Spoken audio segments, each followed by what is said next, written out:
Campanella Park, Piru is on the west side of Compton, which all of the Pirus in the city call Bompton. They get their name from a park in their hood called Campanella Park that was named after a famous baseball player.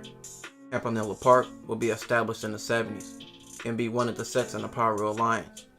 Pirus have several sets claiming Piru, like Fruittown, Looters, 151, Elm Street, Treetop, Westside Piru, Fruittown, and Mob, just to name a few.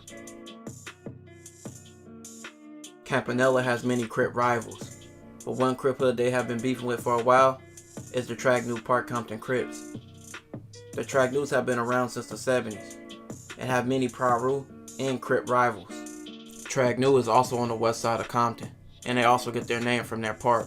This episode is about 3 incidents in a week period between the two gangs. This first case happened May 24th, 2009.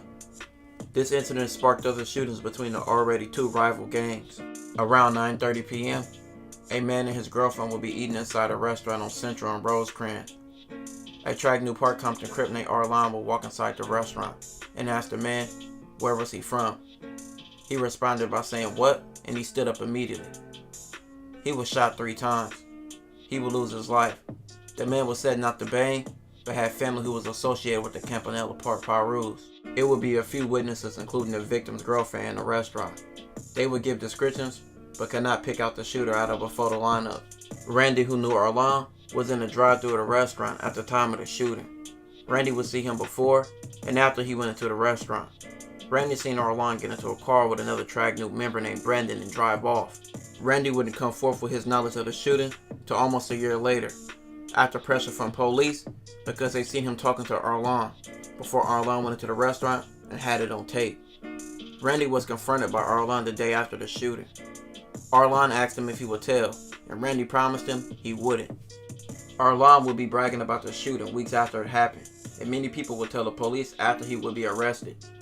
The whole shooting was caught on camera, and he would even be caught wearing the same jeans he did in the shooting. Arlan would make phone calls from jail, saying he believed he could beat the charge because he ate at the restaurant all the time, and his fingerprints wouldn't matter because he was often there. But with all the statements of witnesses and camera footage, Arlan would be sentenced in 2011, and he received 80 years to life. May 29th, 2009. A Thunderbird will be taken around 9 p.m. About 9:30 p.m., people will be sitting outside of Coswell Street in Compton within Tragnew's turf. A Thunderbird will pull up and yell out Campanella and start a shooting.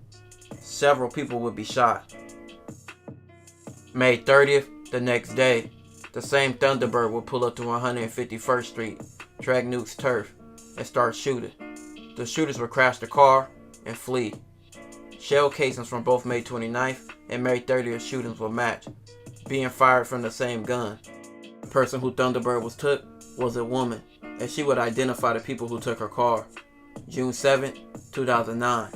A man named Jerome will be found in Campanella's turf in another car he took. 2 of the people he shot on May 29th would identify Jerome in the lineup. The woman car he took would say she knew he took her car because he was in the area the next day confronting her brother about being in Campanella's turf. She would explain to Jerome her brother didn't bang, and her car got took, so that was the reason why her brother was there.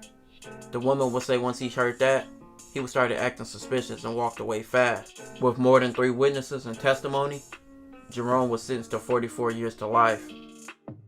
This will conclude this episode of Warren County. If you haven't already, check out my previous videos. Don't forget to like, comment, and subscribe.